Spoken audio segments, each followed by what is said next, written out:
आज मंगलवार का पावन दिन है।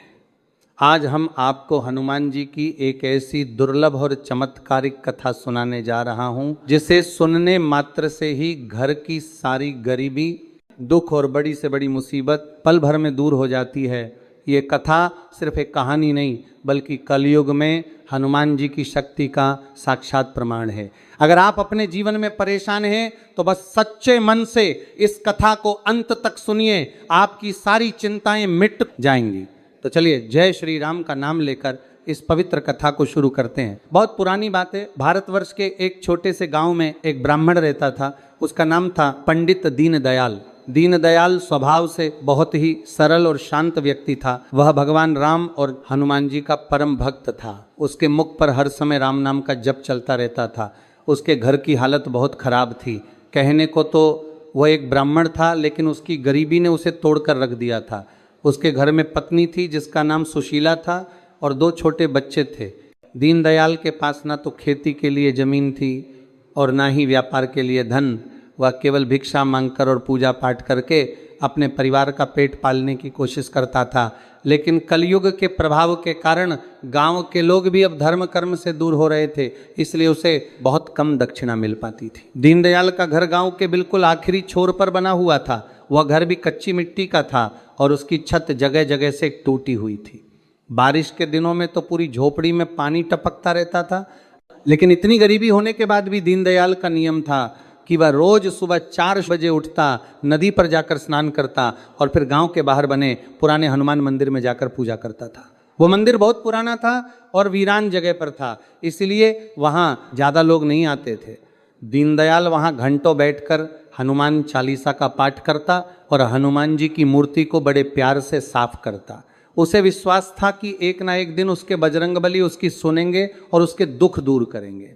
एक बार की बात है, गर्मियों के दिन थे और सूखा पड़ा हुआ था। गांव में अकाल जैसी स्थिति बन गई थी। लोगों के पास खुद खाने को नहीं था तो वे भिक्षा में क्या देते। दीनदयाल कई दिनों से खाली हाथ घर लौट रहा था। घर में अनाज का एक दाना भी नहीं बचा था। उसके बच्चे भूख से बिलख रहे थे। उसकी पत्नी सुशीला, जो बहुत ही समझदार महिला थी, अब उसकी हिम्मत भी जवाब देने लगी थी। उसने अपनी साड़ी के पल्लू से बच्चों के आंसू पोंछे और बहुत ही दबी हुई आवाज में अपने पति से कहा, स्वामी, आज तो 3रा दिन हो गया है, बच्चे भूख से तड़प रहे हैं, मुझे इनका दुख देखा नहीं जाता। क्या आपके हनुमान जी को हमारी पीड़ा दिखाई नहीं देती? हम तो दिन रात उनकी सेवा करते हैं, फिर यह परीक्षा क्यों? दीनदयाल की आंखों में भी आंसू आ गए। उसने अपनी पत्नी को ढांढस बंधाते हुए कहा, सुशीला, धीरज रखो। प्रभु राम और हनुमान जी अपने भक्तों को कभी भूखा नहीं सोने देते। ये शायद हमारी परीक्षा की घड़ी है। मुझे विश्वास है कि आज कुछ ना कुछ इंतजाम जरूर हो जाएगा। मैं अभी गांव में जाता हूँ, शायद किसी यजमान के यहाँ से कुछ मिल जाए। इतना कहकर दीनदयाल ने अपना पुराना सा गमछा कंधे पर रखा और भारी कदमों से घर से निकल पड़ा। धूप बहुत तेज थी, उसके पैर नंगे थे और जमीन तप रही थी। भूख और कमजोरी के कारण उसे चक्कर आ रहे थे, लेकिन बच्चों का चेहरा याद करके वह चलता रहा। वह चलते चलते गांव के सबसे अमीर सेठ, जिसका नाम करोड़ीमल था, उसके घर पहुंचा। करोड़ीमल बहुत ही कंजूस और घमंडी आदमी था। वह ब्याज पर पैसे देता था और गरीबों का खून चूसता था। दीनदयाल ने सोचा कि शायद सेठ जी के यहाँ कोई पूजा पाठ का काम मिल जाए या वे थोड़ा अनाज उधार दे दें। उसने डरते डरते सेठ के दरवाजे पर दस्तक दी। अंदर से सेठ का मुनीम बाहर आया और उसने दीनदयाल को ऊपर से नीचे तक देखा। दीनदयाल के कपड़े फटे हुए थे और चेहरा मुरझाया हुआ था। मुनीम ने कड़े स्वर में पूछा, क्या काम है? पंडित सुबह सुबह यहाँ क्यों आ गए? दीनदयाल ने हाथ जोड़कर कहा, मुनीम जी, मैं बहुत मुसीबत में हूँ। घर में 3 दिन से चूल्हा नहीं जला है। बच्चे भूख से रो रहे हैं। अगर सेठ जी थोड़ा सा अनाज उधार दे देते तो मैं उनका जीवन भर आभारी रहता।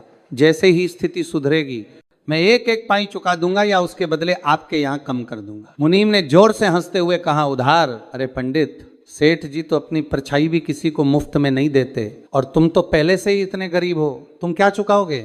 जाओ यहाँ से, यहाँ कोई लंगर नहीं चल रहा। दीनदयाल की आंखों के सामने अंधेरा छा गया। उसने बहुत मिन्नतें की, लेकिन मुनीम ने उसे धक्के मारकर वहां से हटा दिया। उस वक्त दीनदयाल को ऐसा लगा जैसे किसी ने उसके स्वाभिमान को कुचल दिया हो। वो वहां से अपमानित होकर लौटा। उसका मन बहुत भारी हो गया था। वह सोचने लगा कि क्या गरीबी होना कोई पाप है? क्या ईश्वर केवल अमीरों के हैं? वह भटकता हुआ गांव की गलियों में घूमता रहा, लेकिन उस दिन मानो किस्मत पूरी तरह से उससे रूठ गई थी। दोपहर ढलने को आई थी और उसे एक मुट्ठी अनाज भी नहीं मिला था। हर जगह से उसे दुत्कार ही मिली। शाम होने वाली थी, सूरज ढल रहा था। दीनदयाल के कदम अब घर की तरफ नहीं उठ रहे थे। वह सोच रहा था कि मैं किस मुंह से घर जाऊं, सुशीला को क्या जवाब दूंगा, बच्चों को क्या खिलाऊंगा, पानी पिलाकर कब तक उन्हें जिंदा रखूंगा। उसके मन में बुरे बुरे विचार आने लगे। उसे लगा कि ऐसा जीवन जीने से तो मर जाना बेहतर है। वो अपने घर जाने के बजाय उस पुराने हनुमान मंदिर की तरफ चल पड़ा जो गांव के बाहर जंगल के पास था। उस समय उसका मन बहुत ही क्रोध और दुख से भरा हुआ था। आज उसका विश्वास डगमगा रहा था। वह मंदिर के पास पहुंचा और सीढ़ियों पर बैठ गया। मंदिर बिल्कुल सुनसान था। शाम का अंधेरा घिरने लगा था। झिंगुरों की आवाजें आने लगी थी। दीनदयाल ने मंदिर के अंदर झांक कर देखा। हनुमान जी की विशाल सिंदूरी मूर्ति के सामने एक छोटा सा दिया जल रहा था, जो शायद सुबह उसी ने जलाया था और अब वह बूझने की कगार पर था। उसे टिमटिमाते हुए दिए को देखकर दीनदयाल का सब्र का बांध टूट गया। वह मूर्ति के सामने जाकर खड़ा हो गया और जोर जोर से रोने लगा। उसने चीखते हुए कहा, हे केसरी नंदन, हे संकट मोचन, दुनिया तुम्हें दुख भंजन कहती है, लेकिन क्या तुम्हें मेरे दुख दिखाई नहीं देते? मैं बरसों से तुम्हारी चौखट पर माथा रगड़ता रहा हूं। मैंने कभी किसी का बुरा नहीं किया, फिर मुझे और मेरे मासूम बच्चों को यह सजा क्यों मिल रही है? उसकी आवाज काली मंदिर में गूंजने लगी। वह इतना रोया कि रोते रोते उसकी हिचकियां बंद गईं। वह वहीं मूर्ति के चरणों में गिर पड़ा। उसे लगा कि आज अगर हनुमान जी ने उसकी पुकार नहीं सुनी तो वह इसी मंदिर में अपने प्राण त्याग देगा। वह जमीन पर पड़ा हुआ था, तभी उसे बाहर से कुछ आहट सुनाई दी। रात का समय था और यह जगह वीरान थी। ऐसे समय में यहाँ कौन आ सकता है? दीनदयाल ने डर और आश्चर्य के साथ अपना सर उठाया। उसने देखा कि मंदिर के दरवाजे पर एक बहुत ही बूढ़ा और कमजोर सा साधु खड़ा था। उस साधु के कपड़े मैले थे, बाल बिखरे हुए थे और उसके हाथ में एक लकड़ी का कमंडल था। बस साधु धीरे धीरे चलते हुए अंदर आया। उसकी आंखों में एक अजीब सी चमक थी जो अंधेरे में भी दिखाई दे रही थी। साधु ने दीनदयाल को जमीन पर पड़ा देखा तो वह मुस्कुराया और बहुत ही भारी आवाज में बोला, क्यों बेटा, किस बात से इतना निराश है? जीवन तो सुख दुख का मेला है। आज दुख है तो कल सुख भी आएगा। इतना रोने से क्या होगा? दीनदयाल ने उस साधु को देखा। उसे लगा कि ये कोई साधारण भिखारी होगा जो शायद रात बिताने यहाँ आया है। दीनदयाल ने अपने आंसू पोंछे और कहा, बाबा, आप मेरे दुख को नहीं समझ पाएंगे। जिसके बच्चे भूख से मर रहे हो उसे ज्ञान की बातें अच्छी नहीं लगती, तो यहाँ अपनी किस्मत का फैसला करने आया हूँ। साधु ने हंसते हुए कहा, किस्मत का फैसला? अरे पगले, किस्मत का फैसला तो ऊपर वाला करता है और तू हनुमान जी के सामने बैठकर भी अगर निराश है तो फिर तेरी भक्ति में ही कोई कमी होगी। ये बात सुनकर दीनदयाल को थोड़ा गुस्सा आ गया। उसने कहा, मेरी भक्ति में कोई कमी नहीं है बाबा, मैंने अपना पूरा जीवन इनको सौंप दिया, लेकिन बदले में मुझे क्या मिला? सिर्फ अपमान और भूख। साधु ने अपनी झोली से कुछ निकाला और दीनदयाल की ओर बढ़ाया। वह एक सूखा हुआ फल था। साधु ने कहा, ले, पहले इसे खा ले। भूखे पेट भजन नहीं होता और ना ही बात होती है। इसे खा, फिर मैं तुझे एक ऐसी कथा और उपाय बताऊंगा जिससे तेरे जीवन का हर संकट कट जाएगा। दीनदयाल ने उस फल को देखा। उसे बहुत भूख लगी थी। उसने बिना कुछ सोचे उस फल को ले लिया। जैसे ही उसने उस फल का एक टुकड़ा खाया, उसे लगा जैसे उसके शरीर में नई ऊर्जा आ गई हो। उसका मन एकदम शांत होने लगा। जो घबराहट और बेचैनी थी वह गायब होने लगी। उसने आश्चर्य से उस साधु की ओर देखा। वह साधु अब सामान्य नहीं लग रहा था। दीनदयाल ने हाथ जोड़कर पूछा, बाबा, आप कौन हैं और यह फल कैसा था? मेरी सारी थकान और भूख मिट गई। साधु ने रहस्यमयी मुस्कान के साथ कहा, मैं कौन हूं ये जानना जरूरी नहीं है। जरूरी यह है कि तू अब वह सुन जो मैं तुझे बताने आया हूं। मैं तुझे हनुमान जी की वह गुप्त साधना और कथा सुनाने जा रहा हूं जो कलयुग में साक्षात कल्प वृक्ष के समान है। दीनदयाल ने उसे साधु के चरणों में अपना सिर रख दिया और कहा, बाबा, मैं तैयार हूं। मेरे पास अब खोने के लिए कुछ नहीं बचा है। आप मुझे वो मार्ग दिखाइए जिससे मेरे परिवार के प्राण बच सकें। उस बूढ़े साधु ने दीनदयाल के सिर पर हाथ फेरा।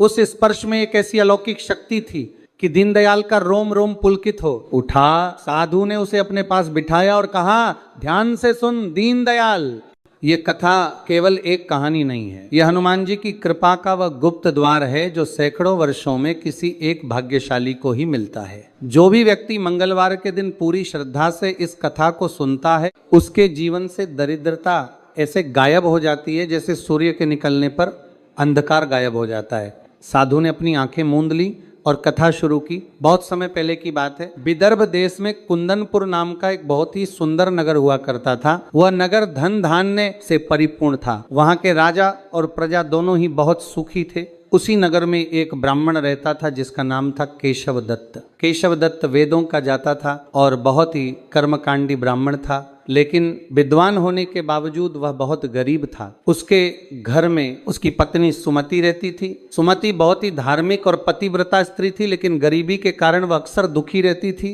वे दोनों पति पत्नी संतान सुख से भी वंचित थे। एक तो गरीबी और ऊपर से कोई औलाद नहीं, इस बात ने उनके जीवन को नीरस बना दिया था। केशव दत्त रोज सुबह उठकर जंगल जाता, लकड़ियां काटता और उन्हें बाजार में बेचकर जो कुछ भी पैसा मिलता उससे अपना और अपनी पत्नी का पेट भरता था। लेकिन वह जितना भी कमाता वो कभी पूरा नहीं पड़ता था। कभी आटा होता तो नमक नहीं और कभी नमक होता तो तेल नहीं। ऐसी विकट परिस्थिति में भी केशव दत्त ने कभी अपना धर्म नहीं छोड़ा। वह हर मंगलवार को हनुमान जी का व्रत रखता था। वह पूरा दिन निराहार रहता और शाम को हनुमान जी को भोग लगाकर ही भोजन ग्रहण करता था। एक दिन की बात है, केशव दत्त काम की तलाश में दूसरे गांव जाने के लिए निकला। जाते समय उसने अपनी पत्नी सुमति से कहा, हे सुमति, आज मंगलवार है, मेरा व्रत है, मैं काम के सिलसिले में पास के गांव जा रहा हूं और शाम तक लौट आऊंगा। तुम घर में हनुमान जी की पूजा की तैयारी करके रखना और रोटियां बनाकर रखना। जब मैं आऊंगा तो हम साथ में भोग लगाकर भोजन करेंगे। सुमति ने सिर हिलाया और कहा, आप चिंता ना करें स्वामी, मैं सब तैयारी करके रखूंगी। केशव दत्त चला गया। सुमति घर के कामों में लग गई। उस दिन घर में थोड़ा सा आटा बचा हुआ था। उसने सोचा कि शाम को पूजा के लिए चूरमा बनाऊंगी और रोटियां बनाऊंगी। लेकिन जैसे जैसे दिन चढ़ने लगा, सुमति की तबीयत अचानक बिगड़ने लगी। उसे तेज बुखार आ गया और शरीर टूटने लगा। वह इतनी कमजोर हो गई कि उठकर खड़ी भी नहीं हो पा रही थी। उसने मन ही मन हनुमान जी से प्रार्थना की, हे प्रभु, यह कैसी परीक्षा है।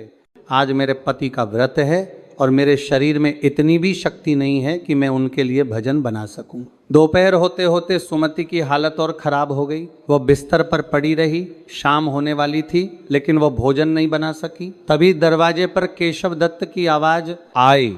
वह थका हारा काम से लौटा था। उसे बहुत जोरों की भूख लगी थी क्योंकि वह सुबह से भूखा था। उसने अंदर आकर देखा तो चूल्हा ठंडा पड़ा था और सुमति बिस्तर पर लेटी हुई थी। केशव दत्त को यह देखकर बहुत क्रोध आया। भूख और थकान के कारण उसका विवेक मर गया था। उसने बिना कुछ सोचे समझे सुमति पर चिल्लाना शुरू कर दिया, अरे भगवान, मैंने तुझसे कहा था कि आज मेरा व्रत है, भोजन तैयार रखना। तूने अभी तक चूल्हा भी नहीं जलाया। क्या तुझे मेरे व्रत की कोई चिंता नहीं है?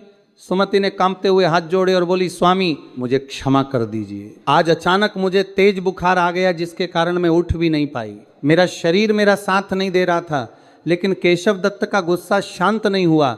उसने क्रोध में आकर कहा, बहाने मत बना, तू आलसी हो गई है। आज तूने मेरा व्रत खंडित करवा दिया।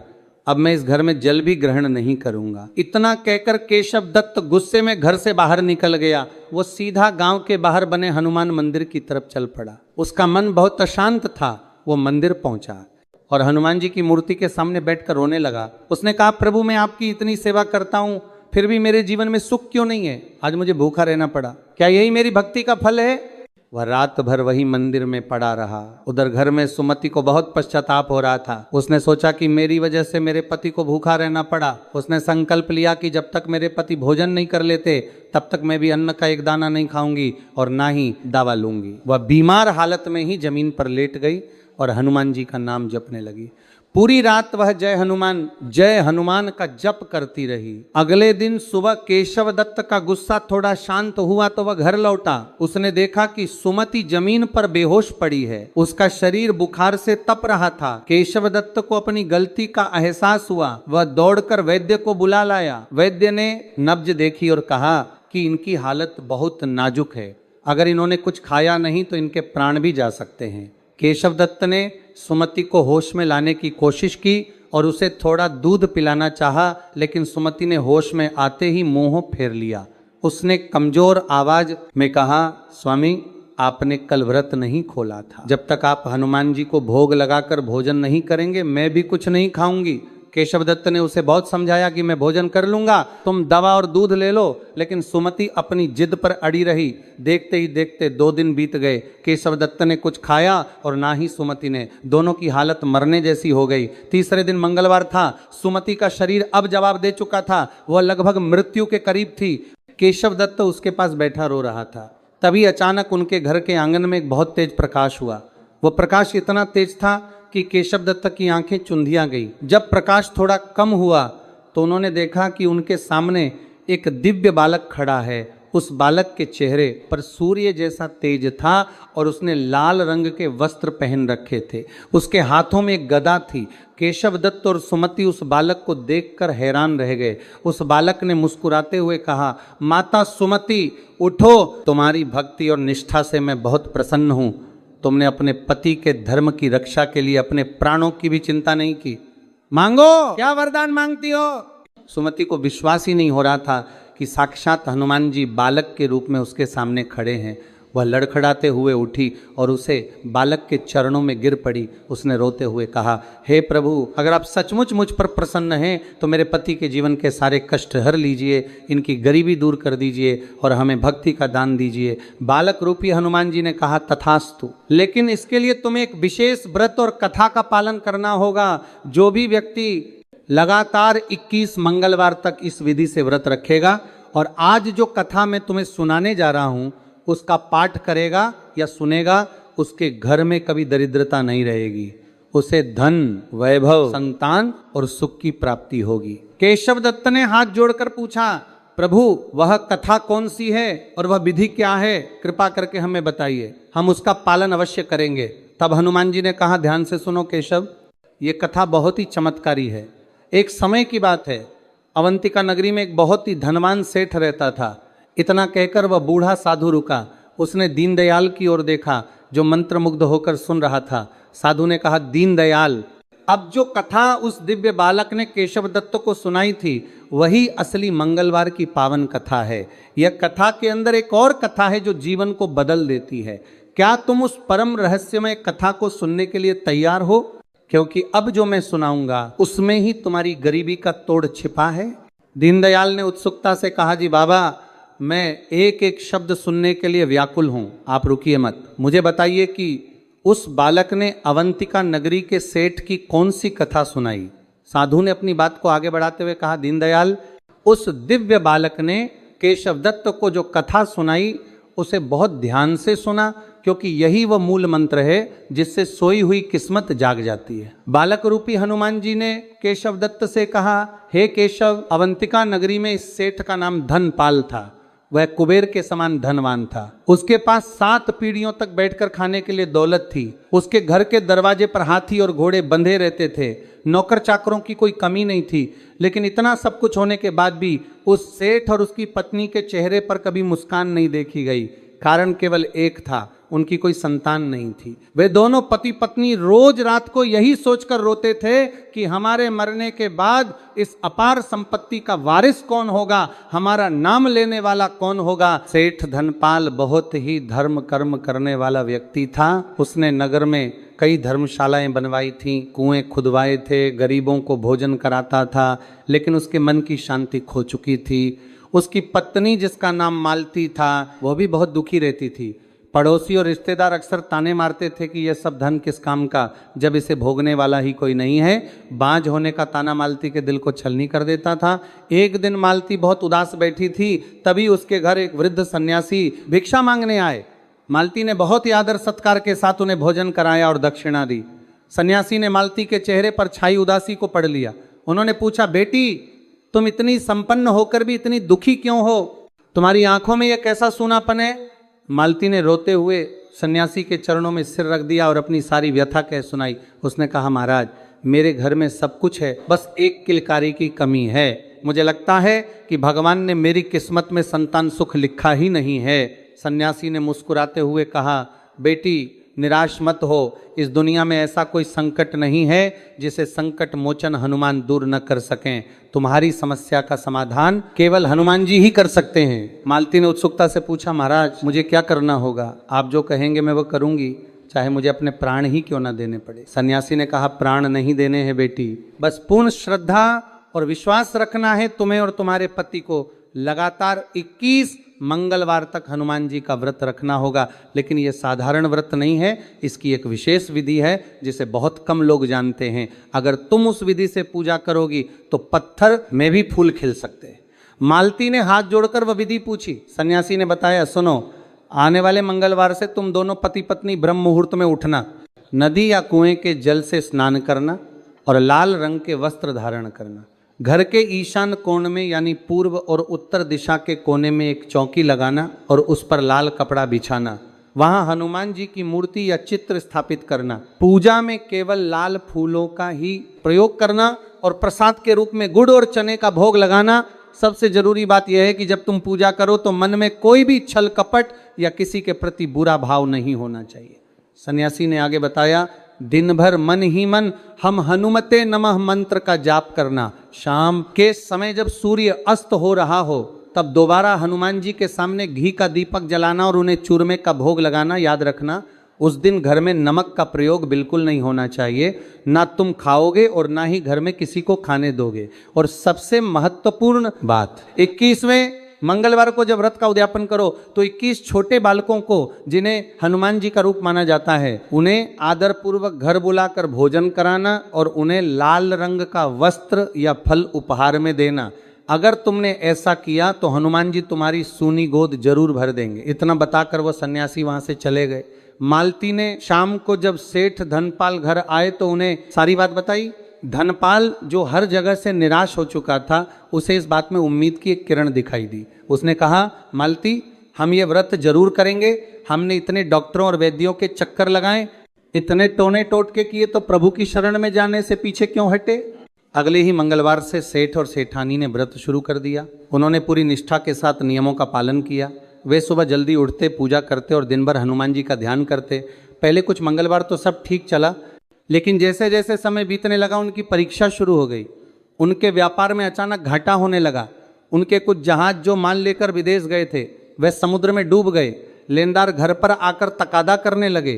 पड़ोसियों ने कहना शुरू कर दिया, देखो, जब से इन्होंने ये नया ढोंग शुरू किया है, इनकी रही सही लक्ष्मी भी जा रही है। ये पूजा इनको फलीभूत नहीं हो रही है, इन्हें ये सब बंद कर देना चाहिए। रिश्तेदारों ने भी समझाया कि धनपाल, तुम बीमार पड़ जाओगे, बिना नमक का खाना खाकर शरीर सूख जाएगा, व्यापार पर ध्यान दो, पूजा पाठ से औलाद नहीं मिलती। लेकिन धनपाल और मालती का विश्वास हिमालय की तरह अटल था। धनपाल ने अपनी पत्नी से कहा, मालती, ये सब हमारी परीक्षा है। हनुमान जी देख रहे हैं कि हम सुख में तो उनका नाम लेते हैं, लेकिन क्या दुख में भी हम उनके साथ खड़े रह सकते हैं? चाहे मेरी सारी दौलत चली जाए, मैं ये 21 मंगलवार का संकल्प नहीं तोड़ूंगा। देखते ही देखते 20 मंगलवार बीत गए। सेठ की आर्थिक स्थिति बहुत खराब हो गई थी, लेकिन उनके चेहरे का तेज और भी बढ़ गया था। अब बारी थी आखिरी और 21वें मंगलवार की। यह सबसे कठिन दिन होने वाला था। उस दिन सुबह से ही मूसलाधार बारिश हो रही थी। आसमान में काले बादल छाए हुए थे और बिजली कड़क रही थी। ऐसा लग रहा था मानो प्रलय आने वाली हो। सेठ धनपाल को उद्यापन के लिए 21 बालकों को भोजन पर बुलाना था, लेकिन इतनी भयानक बारिश में कोई भी अपने बच्चों को घर से बाहर नहीं भेज रहा था। सेठ घर के दरवाजे पर खड़ा होकर बारिश रुकने का इंतजार कर रहा था। दोपहर हो गई, लेकिन बारिश नहीं रुकी। सेठ का दिल बैठने लगा। उसने सोचा, क्या मेरा संकल्प अधूरा रह जाएगा? अगर आज 21 ब्राह्मण बालकों ने भोजन नहीं किया तो मेरी सारी तपस्या व्यर्थ चली जाएगी।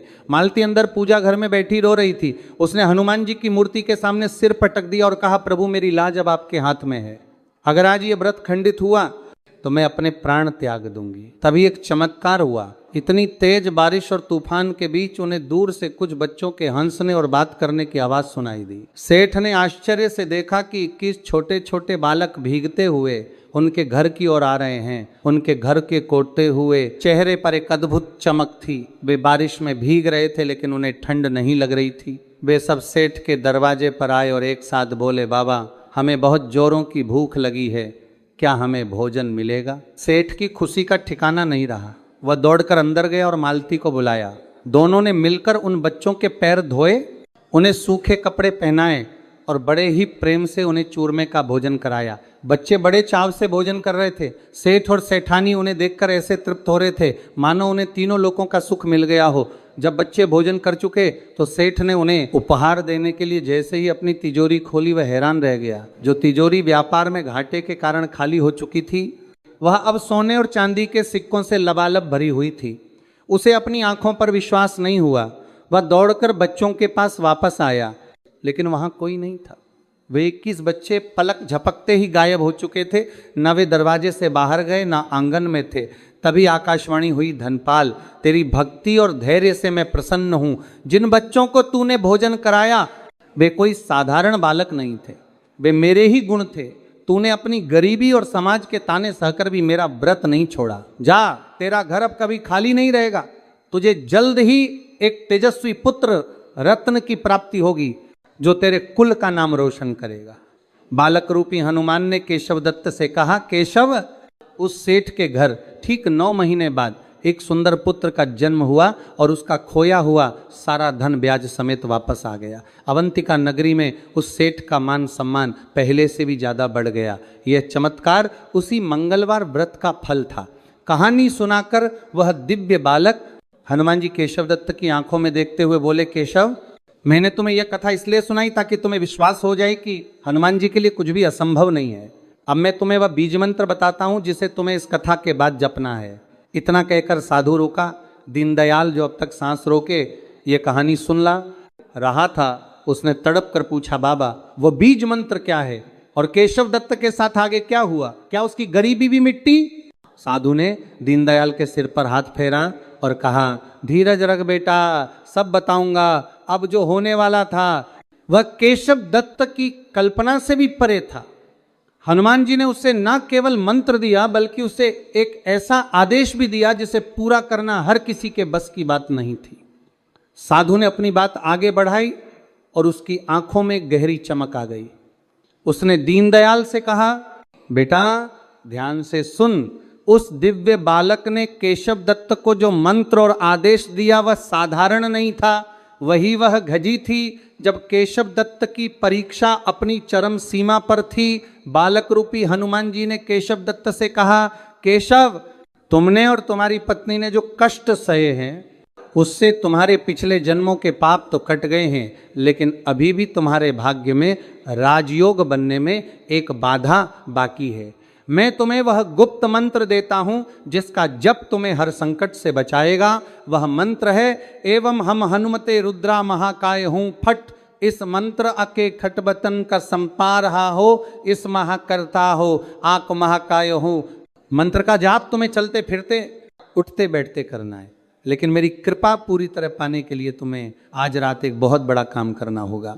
केशव दत्त ने हाथ जोड़कर कहा, प्रभु आप आदेश दें, आपके लिए मैं आग में भी कूदने को तैयार हूं। बालक ने गंभीर स्वर में कहा, आग में नहीं कूदना है केशव, लेकिन जो काम मैं बताने जा रहा हूं वह आग में कूदने से कम नहीं है।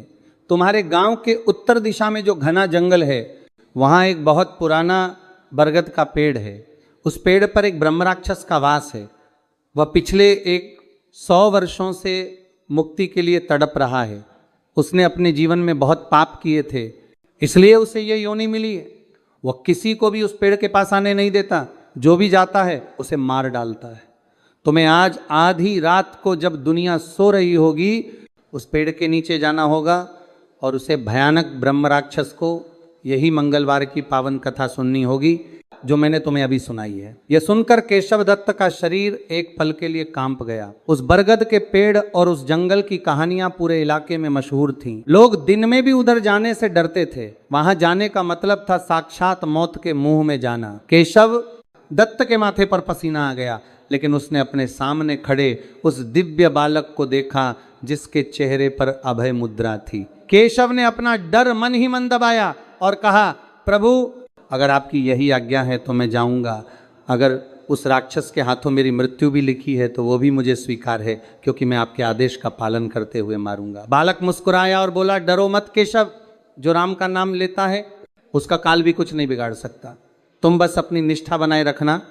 जैसे ही तुम उसे कथा सुनोगे उसका उद्धार हो जाएगा और उसे मुक्ति मिल जाएगी।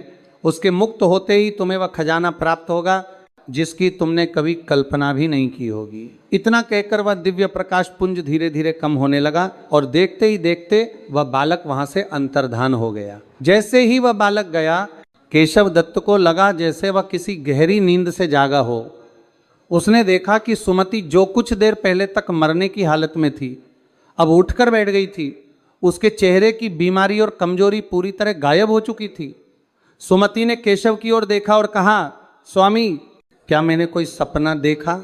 मुझे ऐसा लगा जैसे साक्षात बजरंगबली हमारे घर आए थे, और देखिए मुझे अब बिल्कुल भूख या कमजोरी महसूस नहीं हो रही। मेरा शरीर एकदम स्वस्थ हो गया है। केशव दत्त की आंखों में खुशी के आंसू आ गए। उसने सुमति को गले लगा लिया और कहा, सुमति, वह सपना नहीं था, वह हकीकत थी। हमारे दुख के दिन अब खत्म होने वाले हैं। हनुमान जी ने हमारी पुकार सुन ली है। केशव ने सुमति को सारी बात बताई कि कैसे उसे आज रात उस भयानक जंगल में जाकर ब्रह्म राक्षस को कथा सुननी है। सुमति पहले तो ये सुनकर डर गई। उसने कहा, स्वामी, वह जगह बहुत खतरनाक है। लोग कहते हैं वहां से कोई जिंदा वापस नहीं आता। हमें धन नहीं चाहिए, हम रूखी सूखी खाकर रह लेंगे, लेकिन मैं आपको वहां नहीं जाने दूंगी। केशव दत्त ने सुमति को समझाया, पगली, ये केवल धन की बात नहीं है, ये प्रभु की आज्ञा है। अगर हनुमान जी ने मुझे वहां भेजा है तो मेरी रक्षा भी वही करेंगे। और सोचो, अगर मेरे जरिए किसी दुखी आत्मा को मुक्ति मिल जाए तो इससे बड़ा पुण्य क्या होगा। काफी समझाने के बाद सुमति मान गई। उसने केशव दत्त के लिए रक्षा सूत्र तैयार किया और हनुमान जी के चरणों का सिंदूर उसके माथे पर लगाया। रात गिरने लगी थी। अमावस्या की काली रात थी। आसमान में तारे भी नहीं दिखाई दे रहे थे। पूरा गांव गहरी नींद में सो चुका था। सन्नाटा इतना था कि हवा चलने की आवाज भी डरावनी लग रही थी। केशव दत्त ने अपने हाथ में एक मशाल ली, कंधे पर हनुमान चालीसा की पोथी रखी और जय श्री राम का नाम लेकर घर से निकल पड़ा। गांव से बाहर निकलते ही जंगल शुरू हो गया। जंगल में घुसते ही माहौल एकदम बदल गया। वहां अजीब सी गंध आ रही थी। झाड़ियों में से जानवरों के चलने की आवाजें आ रही थी। उल्लुओं का रोना और सियारों की हुआ हुआ मन में भय पैदा कर रही थी। केशव दत्त का दिल जोर जोर से धड़क रहा था, लेकिन उसके होठों पर हनुमान मंत्र का जप चल रहा था। वह जैसे जैसे आगे बढ़ रहा था, रास्ता और भी संकरा और डरावना होता जा रहा था। कांटेदार झाड़ियां उसके कपड़ों में उलझ रही थी, मानो उसे रोक रही हो। हवा के झोंके ऐसे चल रहे थे जैसे कोई उसके कान में फुसफुसा रहा हो, वापस लौट जा, यहां मौत तेरा इंतजार कर रही है। लेकिन केशव रुका नहीं, वह चलता गया। आखिरकार वह उस जगह पहुंच गया जहां वह विशाल और डरावना बरगद का पेड़ खड़ा था। वह पेड़ इतना विशाल था कि उसकी जटाएं जमीन को छू रही थी और अंधेरे में वे जटाएं सांपों की तरह लटकती हुई दिखाई दे रही थी। पेड़ के नीचे घूप अंधेरा था। केशव दत्त ने पेड़ से कुछ दूरी पर अपनी मशाल जमीन में गाड़ दी और हाथ जोड़कर खड़ा हो गया। उसने ऊंची आवाज में कहा, हे आत्मा, तुम जो कोई भी हो, मैं तुम्हें मुक्ति का मार्ग दिखाने आया हूँ। मैं हनुमान जी का दूत बनकर आया हूँ और तुम्हें उनकी पावन कथा सुनाने आया हूँ। मेरे सामने प्रकट हो। केशव की आवाज जंगल में गूंज गई। कुछ पल के लिए सन्नाटा छा गया। फिर अचानक पेड़ के ऊपर से पत्तों के खड़खड़ाने की बहुत तेज आवाज आई। हवा का एक जोरदार बवंडर उठा जिसने केशव की मशाल को लगभग बुझा ही दिया। पेड़ के ऊपर से दो लाल अंगारों जैसी आंखें चमकने लगी। एक भारी और डरावनी आवाज आई जिससे केशव के पैरों के नीचे की जमीन कांप गई। मूर्ख मानव, तूने यहां आकर अपनी मौत को दावत दी है। जानता नहीं ये मेरा इलाका है, यहां परिंदा भी पर नहीं मारता। तू क्या मुझे कथा सुनाएगा? मैं तुझे अभी कच्चा चबा जाऊंगा। देखते ही देखते पेड़ से नीचे एक विशालकाय आकृति उतरी। वो ब्रह्म राक्षस था। उसका शरीर काले पहाड़ जैसा था, बाल बिखरे हुए थे, दांत बाहर निकले हुए थे और नाखून तलवार जैसे तेज थे। वो इतना भयानक था कि किसी साधारण इंसान का तो उसे देखकर ही दिल फट जाए। केशव दत्त के पैर कांप रहे थे, लेकिन उसने अपनी आंखें बंद की और मन ही मन हनुमान जी का ध्यान किया। उसे वह दिव्य बालक याद आया जिसने कहा था, मैं तुम्हारे साथ हूं। केशव ने हिम्मत जुटाई और कांपती हुई आवाज में, नहीं बल्कि पूरे विश्वास के साथ कहा, हे ब्रह्म राक्षस, मैं तुमसे डरने नहीं आया हूं, मैं तो तुम्हारा भला करने आया हूं। तुम बरसों से इस पेड़ पर लटक कर दुख भोग रहे हो। क्या तुम मुक्ति नहीं चाहते? क्या तुम फिर से पवित्र होकर ईश्वर के चरणों में नहीं जाना चाहते? राक्षस एक पल के लिए ठिठक गया, मुक्ति उसने अट्टहास किया, मेरे पाप इतने हैं कि मुझे नरक में भी जगह नहीं मिलेगी, तो मुझे क्या मुक्ति दिलाएगी। केशव ने कहा, हनुमान जी की कथा में इतनी शक्ति है कि वह बड़े से बड़े पापी को भी तार देती है। बस एक बार शांति से बैठकर ये कथा सुन लो, अगर उसके बाद भी तुम्हें शांति ना मिले तो मुझे खा लेना, मैं कोई विरोध नहीं करूंगा। राक्षस ने केशव की आंखों में देखा, वहां उसे डर की जगह एक अजीब सी करुणा और विश्वास दिखाई दिया। सदियों से उसे लोगों ने केवल नफरत और डर से देखा था, आज पहली बार कोई उसके सामने खड़ा होकर उसकी मुक्ति की बात कर रहा था। राक्षस का गुस्सा थोड़ा कम हुआ, वह वहीं जमीन पर बैठ गया और गुर्राते हुए बोला, ठीक है ब्राह्मण, सुना अपनी कथा, लेकिन याद रखना अगर तेरी कथा में दम नहीं हुआ तो सुबह का सूरज तू नहीं देख पाएगा। केशव दत्त वहीं जमीन पर बैठ गया, उसने हनुमान जी का आवाहन किया और फिर वहीं कथा शुरू की जो उसने उस दिव्य बालक से सुनी थी। अवंतिका नगरी के सेठ धनपाल और उसके 21 मंगलवार के व्रत की कथा। जंगल के उस डरावने सन्नाटे में केशव दत्त की आवाज गूंजने लगी। जैसे जैसे वह कथा सुना रहा था वातावरण बदलने लगा, हवा की सरसराहट बंद हो गई, जंगल के जानवरों की आवाजें थम गई। ऐसा लग रहा था मानो पूरा जंगल उस कथा को सुनने के लिए शांत हो गया हो। वह भयानक राक्षस जो शुरू में गुस्से में बैठा था धीरे धीरे शांत होने लगा, उसकी लाल आंखों की चमक कम होने लगी और उसकी आंखों से आंसू बहने लगे। केशव दत्त ने पूरी तल्लीनता से कथा सुनाई। उसने बताया कि कैसे हनुमान जी ने सेठ धनपाल की सूनी गोद भरी और कैसे उसकी दरिद्रता दूर की। जब कथा समाप्त हुई और केशव ने कहा, बोलो पवन सुत हनुमान की जय, तो जंगल में एक चमत्कार हुआ। उस राक्षस के शरीर से एक तेज रोशनी निकलने लगी, उसका भयानक रूप बदलने लगा। देखते ही देखते वह काला और डरावना शरीर गायब हो गया और उसकी जगह एक दिव्य गंधर्व खड़ा हो गया। उसने सफेद वस्त्र पहने हुए थे और उसके चेहरे पर शांति थी। उसने हाथ जोड़कर केशव दत्त को प्रणाम किया। उस गंधर्व ने कहा, हे ब्राह्मण देवता, आपका कोटि कोटि धन्यवाद। आपने मुझे इस प्रेत योनि से मुक्त कर दिया। मैं पिछले जन्म में एक विद्वान था, लेकिन अपने ज्ञान के घमंड में मैंने एक संत का अपमान कर दिया था, जिसके श्राप के कारण मैं ब्रह्म राक्षस बन गया था। आज हनुमान जी की समृतमयी कथा ने मेरे सारे पाप धो दिए, मैं अब बैकुंठ जा रहा हूँ। केशव दत्त ये देखकर धन्य हो गया। उसे विश्वास नहीं हो रहा था कि एक कथा में इतनी शक्ति हो सकती है। गंधर्व ने जाते जाते कहा, रुको ब्राह्मण, मैं तुम्हारा क्षण कभी नहीं चुका सकता, लेकिन जाने से पहले मैं तुम्हें वो चीज देना चाहता हूँ जिसकी रक्षा में इतने वर्षों से कर रहा था। इसी बरगद के पेड़ के ठीक नीचे जड़ों के बीच में एक गुप्त स्थान है, वहां खुदाई करना।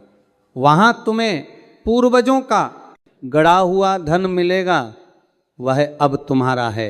उसका उपयोग एक धर्म के कार्यों में और अपनी गरीबी मिटाने में करना।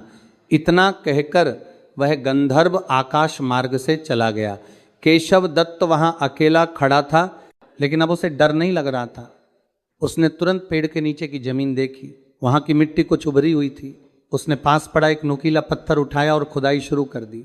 साधु ने दीनदयाल की ओर देखा और अपनी आवाज धीमी करते हुए कहा, दीनदयाल। जानते हो केशव दत्त को वहां क्या मिला? जैसे ही उसने मिट्टी हटाई, उसे वहां एक पीतल का कलश मिला। जब उसने उस कलश का ढक्कन खोला तो उसकी आंखें फटी की फटी रह गई। वह कलश हीरों और मोहरों से भरा हुआ था। उसकी चमक से वह अंधेरा जंगल भी रोशन हो गया। दीनदयाल की सांसें तेज चल रही थी। वह कहानी में इतना खो गया था कि उसे अपने आसपास का भी होश नहीं था। साधु ने कहा, लेकिन दीनदयाल, कहानी अभी खत्म नहीं हुई। केशव दत्त को धन तो मिल गया, लेकिन असली परीक्षा तो अब शुरू होने वाली थी, क्योंकि धन आने के बाद इंसान का मन बदल जाता है। क्या केशव दत्त उस धन को पाकर बदल गया या उसके साथ कुछ और अनहोनी हुई? यह जानना तुम्हारे लिए बहुत जरूरी है। साधु ने गंभीर स्वर में कहा, दीनदयाल, केशव दत्त के सामने वह सोने और हीरों से भरा कलश रखा था। उसकी चमक इतनी तेज थी कि केशव की आंखें फटी रह गईं। एक पल के लिए तो उसे विश्वास ही नहीं हुआ कि यह सब हकीकत है। उसने कांपते हाथों से उस कलश को उठाया। वह बहुत भारी था। उसने तुरंत अपना पुराना अंगोछा उतारा और उस कलश को अच्छी तरह से लपेट लिया ताकि किसी की नज़र उस पर ना पड़े। उसने उसे बरगद के पेड़ और हनुमान जी को मन ही मन प्रणाम किया और तेजी से अपने गांव की ओर चल पड़ा। लौटते समय केशव के कदम जमीन पर नहीं पड़ रहे थे। उसका डर अब खत्म हो चुका था, लेकिन एक नया डर उसके मन में समा गया था। पहले उसे जंगल के जानवरों और भूत प्रेतों का डर था, लेकिन अब उसे इंसानों का डर सताने लगा था। उसे लग रहा था कि झाड़ियों के पीछे कोई छिपा तो नहीं है, क्या किसी ने उसे धन ले जाते देख तो नहीं लिया। वो बार बार पीछे मुड़कर देखता और अपनी चाल तेज कर देता। वो पसीने से लथपथ होकर भागता हुआ अपने घर पहुंचा। उसने घर का दरवाजा खटखटाया। सुमति जो रात भर जागकर उसकी राह देख रही थी, उसने तुरंत दरवाजा खोला। केशव को पसीने में भीगा और घबराया हुआ देखकर वह डर गई। उसने पूछा, स्वामी आप ठीक तो हैं? क्या हुआ? आप इतने घबराए हुए क्यों हैं? केशव ने बिना कुछ बोले तुरंत अंदर आकर दरवाजा बंद कर लिया और लोहे की सांकल चढ़ा दी। वह सुमति को खींचकर घर के सबसे अंदर वाले कमरे में ले गया, जहां कोई खिड़की नहीं थी। वहां जाकर उसने वह अंगोछा खोला। जैसे ही अंगोछा हटा, कमरे में रखे उस कलश से रंग बिरंगी रोशनी बिखर गई। सुमति ने जब उस कलश को देखा तो वह सन्न रह गई। उसमें सोने की मोहरें, हीरों के हार और कीमती रत्न भरे पड़े थे।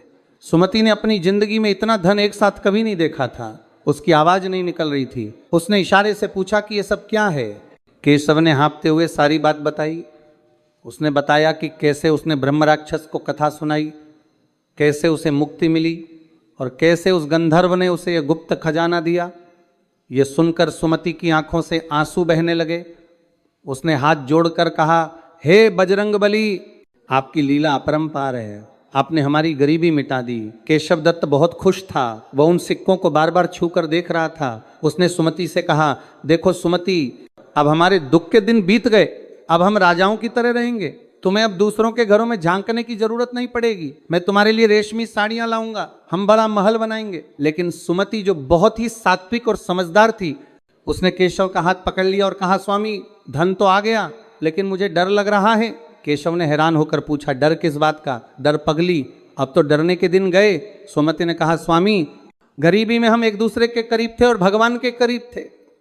कहीं ये धन हमें हनुमान जी से दूर ना कर दे। गंधर्व ने कहा था कि इस धन का उपयोग धर्म के कार्यों में करना, हमें इसे बहुत सोच समझकर खर्च करना होगा।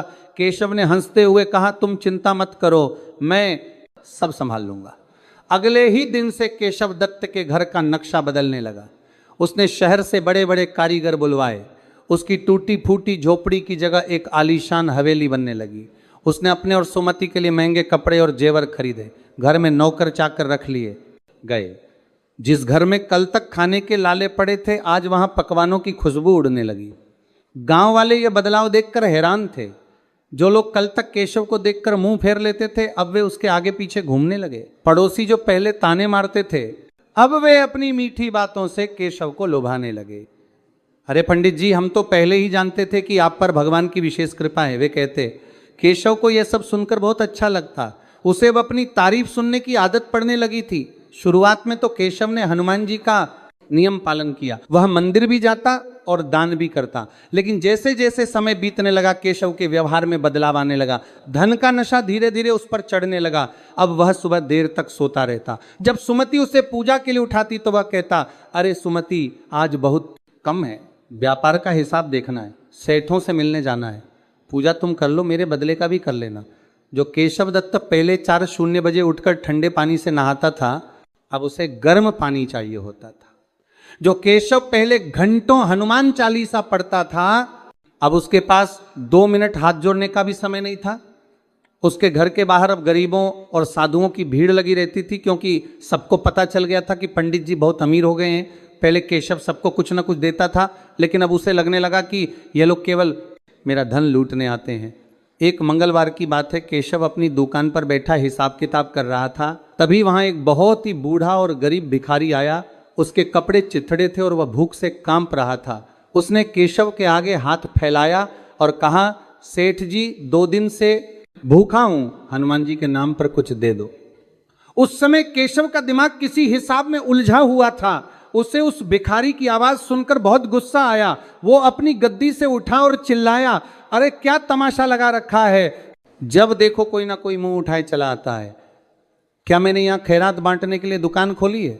हनुमान जी का नाम लेकर तुम लोग कामचोर बन गए हो, भागो यहाँ से, नहीं तो धक्के मारकर बाहर निकाल दूंगा। भिखारी ने डरते हुए कहा, मालिक नाराज मत होइए, बस एक रोटी दे दीजिए। लेकिन केशव ने उसकी एक ना सुनी। उसने अपने नौकरों को बुलाया और उस बूढ़े भिखारी को धक्के मारकर दुकान से बाहर निकलवा दिया।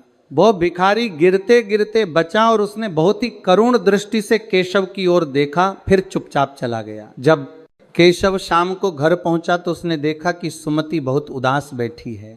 उसने पूछा, क्या हुआ, तुम इतनी शांत क्यों हो? सुमति ने कहा, स्वामी आज मैंने सुना कि आपने एक बूढ़े भिखारी को धक्के मारकर निकलवा दिया, क्या ये सच है? केशव ने चिढ़कर कहा, हाँ। तो क्या हुआ? वे सब ढोंगी होते हैं। अगर मैं सबको दान देता रहूंगा तो ये धन कितने दिन चलेगा? मुझे अपनी संपत्ति बचानी है सुमति, ताकि हमारे आने वाले बच्चे सुख से रह सकें। सुमति ने कहा, लेकिन स्वामी ये धन हमें हनुमान जी ने ही दिया है, अगर हम इसे गरीबों में नहीं बांटेंगे तो ये धन श्राप बन जाएगा। याद है गंधर्व ने क्या कहा था? और वो भिखारी कहीं वो हमारी परीक्षा लेने तो नहीं आया था? केशव ने जोर से हंसते हुए कहा, तुम बहुत वहमी हो गई हो सुमति, हर भिखारी भगवान नहीं होता। तुम घर संभालो, व्यापार मुझे संभालने दो।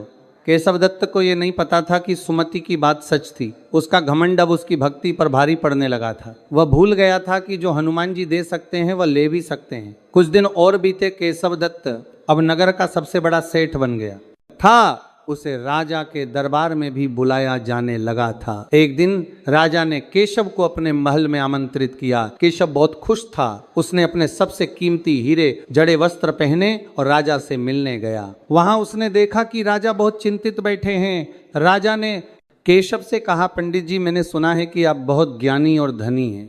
मेरे राज्य पर एक बहुत बड़ा संकट आया है। पड़ोसी राज्य का राजा हम पर आक्रमण करने वाला है और हमारे पास युद्ध के लिए पर्याप्त धन नहीं है। मैं चाहता हूं कि आप राज्य की मदद करें।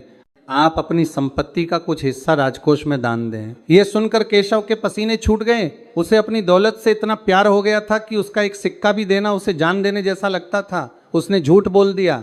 उसने कहा, महाराज लोग मेरी संपत्ति के बारे में झूठ बोलते हैं। मैं तो एक साधारण ब्राह्मण हूँ। मेरे पास जो कुछ है वह तो मेरे व्यापार में लगा हुआ है। मेरे पास इतना नकद नहीं है कि मैं राज्य की मदद कर सकूं। राजा को केशव का झूठ पकड़ में आ गया, क्योंकि केशव के शरीर पर जो आभूषण थे वही उसकी संपत्ति की गवाही दे रहे थे। राजा को बहुत क्रोध आया, लेकिन उन्होंने उस समय कुछ नहीं कहा और केशव को जाने दिया। केशव घर लौटते हुए सोच रहा था कि उसने कितनी चतुराई से अपना धन बचा लिया, लेकिन उसे यह नहीं पता था कि उसने आज अपने लिए एक बहुत बड़ी मुसीबत खड़ी कर ली है।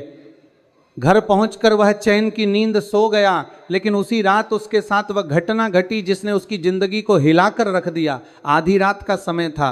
केशव और सुमति अपने आलीशान कमरे में सो रहे थे। तभी छत पर कुछ आहट हुई। धरतावती हो गई। केशव की नींद बहुत हल्की थी। वह तुरंत जाग गया। उसने सुना कि कोई छत से नीचे आंगन में कूद रहा है। एक नहीं बल्कि कई लोगों के कूदने की आवाजें आ रही थी। केशव का दिल जोर से धड़कने लगा। वह समझ गया कि घर में चोर घुस आए हैं। उसने धीरे से सुमति को जगाया और मुंह पर हाथ रखकर चुप रहने का इशारा किया। उसने खिड़की की झाड़ी से झांक कर देखा। आंगन में 5-6 लोग खड़े थे। उनके हाथों में नंगी तलवारें थीं और उन्होंने अपने चेहरे काले कपड़े से ढक रखे थे। वे कोई साधारण चोर नहीं लग रहे थे, वे कोई बहुत खूंखार डाकू लग रहे थे। केशव डर के मारे कांपने लगा। उसे अपनी जान की नहीं बल्कि अपनी तिजोरी की चिंता हो रही थी। उसने सोचा, अगर उन्होंने मेरी तिजोरी लूट ली तो मैं बर्बाद हो जाऊंगा। उसने इधर उधर देखा कि कोई हथियार मिल जाए, लेकिन वहां कुछ नहीं था। डाकू धीरे धीरे उसके कमरे की तरफ बढ़ रहे थे। तभी सुमति ने कांपते हुए कहा, स्वामी हनुमान जी को याद कीजिए, वही हमें बचा सकते हैं। लेकिन केशव के मुंह से मंत्र नहीं निकल रहा था। उसका मन इतना दुष्ट हो चुका था कि विपत्ति के समय उसे भगवान का नाम ही याद नहीं आ रहा था। वह बस अपनी दौलत के बारे में सोच रहा था। डाकुओं ने दरवाजे पर जोर से लात मारी। दरवाजा कमजोर नहीं था, लेकिन डाकुओं की ताकत के आगे वह चरमराने लगा। केशव ने चिल्लाने की कोशिश की, लेकिन डर के मारे उसकी आवाज गले में ही अटक गई। साधु ने एक पल रुककर दीनदयाल की आंखों में देखा और कहा, दीनदयाल देख रहे हो, जब इंसान पर धन का नशा चढ़ता है तो वह कैसे अपनी रक्षा करने वाले भगवान को भूल जाता है। केशव के पास सब कुछ था, लेकिन संकट के समय उसका सबसे बड़ा हथियार विश्वास उसके पास नहीं था। अब डाकू दरवाजा तोड़ने ही वाले थे। क्या केशव की दौलत उसे बचा पाएगी या सुमति की भक्ति कोई चमत्कार करेगी? ये जानने के लिए तुम्हें आगे की कथा सुननी होगी। साधु ने गहरी सांस लेते हुए कहा, दीनदयाल, अब इस कहानी का अंतिम और सबसे महत्वपूर्ण भाग सुन, क्योंकि यही जीवन का सार है। दरवाजा टूटते ही वे पांचों खूंखार डाकू कमरे में दाखिल हुए। केशव दत्त डर के मारे थर थर कांप रहा था। उसने अपनी पत्नी सुमति को अपने पीछे छिपा लिया, लेकिन उसकी नजरें बार बार अपनी तिजोरी की तरफ जा रही थी। डाकुओं के पत्नी कार्य में मानी पड़ता रही थी, तो इनको हर तक भी करने वाले, नरवा जाते संतर का करने वाले रहे, तो इनको करने वाले। सरदार ने केशव की गर्दन पर तलवार रखते हुए कड़कदार आवाज में कहा, पंडित जान प्यारी है या माल? चुपचाप तिजोरी की चाबी दे दे, वरना तेरी और तेरी पत्नी की लाशें यहीं बिछा देंगे। केशव दत्त, जो धन के मोह में अंधा हो चुका था, वह गिड़गिड़ाते हुए बोला, भैया मुझे मत मारो, लेकिन ये धन मैंने बहुत मुश्किल से जमा किया है, ये मेरे बुढ़ापे का सहारा है, आप थोड़ा ले लो, लेकिन सब मत ले जाओ। सरदार ने केशव के गाल पर एक जोरदार तमाचा मारा और चाबी छीन ली। केशव जमीन पर गिर पड़ा। डाकुओं ने तिजोरी खोली और उसमें रखा सारा सोना, चांदी, हीरे और वह जादुई कलश भी अपनी बोरियों में भर लिया। केशव दत्त पागलों की तरह चीख रहा था, मेरा धन, मेरी कमाई लूट लिया, सब लूट लिया, लेकिन उसे बचाने वाला कोई नहीं था। तभी सुमति ने अपनी आंखें बंद की और जोर जोर से हनुमान जी का स्मरण किया। वह बोली, हे संकट मोचन, धन जाता है तो जाए, मेरे पति के प्राणों की रक्षा करो, इन्हें सद्बुद्धि दो। डाकू सारा माल समेटकर जैसे ही भागने के लिए मुड़े, तभी एक अजीब घटना घटी। आंगन में अचानक सैकड़ों बंदर आ गए। पता नहीं वे कहां से आए थे। बंदरों ने डाकुओं पर हमला नहीं किया, बल्कि वे जोर जोर से चीखने लगे और डाकुओं का रास्ता रोक लिया। डाकू डर गए। हड़बड़ी में भागते हुए उनका पैर फिसला और वह जादुई कलश जो उन्होंने बोरी में सबसे ऊपर रखा था, वह उछलकर आंगन में बने कुएं में जा गिरा। छपाक की आवाज के साथ वह कलश गहरे पानी में समा गया। डाकू अपनी जान बचाकर बाकी धन लेकर भाग गए। केशव दत्त दौड़कर कुएं की मुंडेर पर गया और छाती पीट पीट कर रोने लगा, हाय मेरा कलश, मेरा खजाना, सब चला गया, मैं बर्बाद हो गया। सुमति उसके पास आई और उसके कंधे पर हाथ रखकर बोली, स्वामी शांत हो जाइए, जो हुआ अच्छे के लिए हुआ। वह धन हमें पाप की ओर ले जा रहा था। उस धन ने आपको अहंकारी बना दिया था। आपने गरीबों का अपमान किया, राजा से झूठ बोला और भगवान को भूल गए। शायद हनुमान जी यही चाहते थे कि आप अपनी असली दौलत को पहचाने। केशव ने रोते हुए सुमति की ओर देखा। उसकी आंखों से अहंकार का पर्दा हट चुका था। उसे वह बूढ़ा भिखारी याद आया जिसे उसने धक्के मारकर निकाला था। उसे अपनी गलती का एहसास हुआ।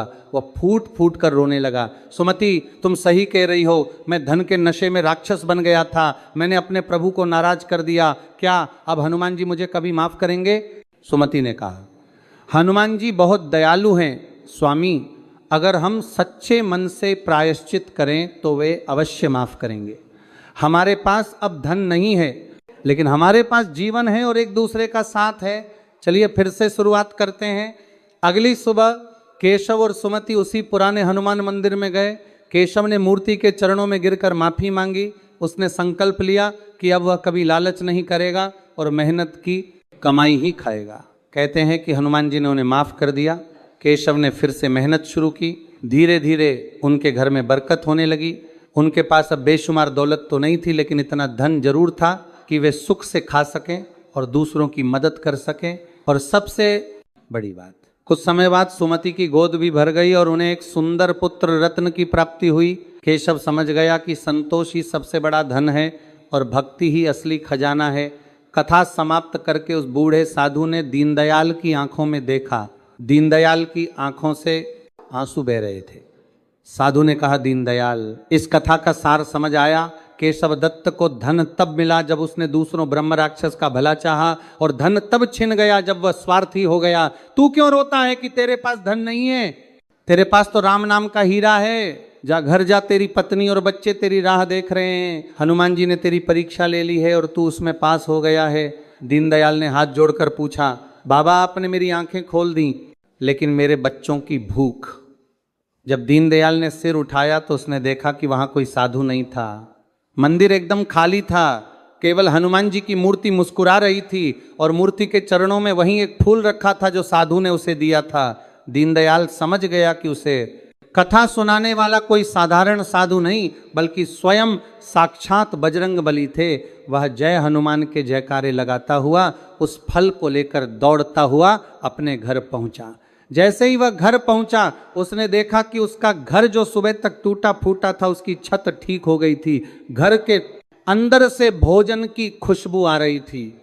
सुमति दौड़कर बाहर आई और बोली, स्वामी कहाँ रह गए थे आप? देखिए क्या चमत्कार हुआ है। गांव के जमींदार साहब आए थे। उन्होंने कहा कि उन्हें स्वप्न में हनुमान जी ने आदेश दिया है कि वे हमारे खेत में काम दें और मदद करें। वे अनाज की बोरियां और नकद दक्षिणा दे गए हैं। दीनदयाल ने आसमान की ओर देखा और हाथ जोड़ लिए। उसने अपनी पत्नी और बच्चों को गले लगाया और वह प्रसादी फल सबको खिलाया। उस दिन के बाद से दीनदयाल ने नियम बना लिया। वह हर मंगलवार को पूरे विधि विधान से हनुमान जी का व्रत रखता और शाम को गांव वालों को यही मंगलवार की पवन कथा सुनाता। धीरे धीरे उसके दिन फिर गए। उसकी गरीबी हमेशा के लिए मिट गई, लेकिन केशव दत्त की तरह उसने कभी घमंड नहीं किया। वह जीवन भर हनुमान जी का गुणगान करता रहा और अंत में वैकुंठ को प्राप्त हुआ। तो दोस्तों, ये थी मंगलवार की पावन और चमत्कारिक कथा।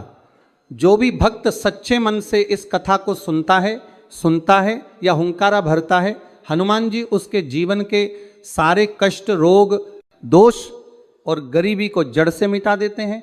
बस जरूरत है तो अटूट विश्वास और धैर्य की। बोलिए पवन सुत हनुमान की जय, सियावर रामचंद्र की जय। समाप्त।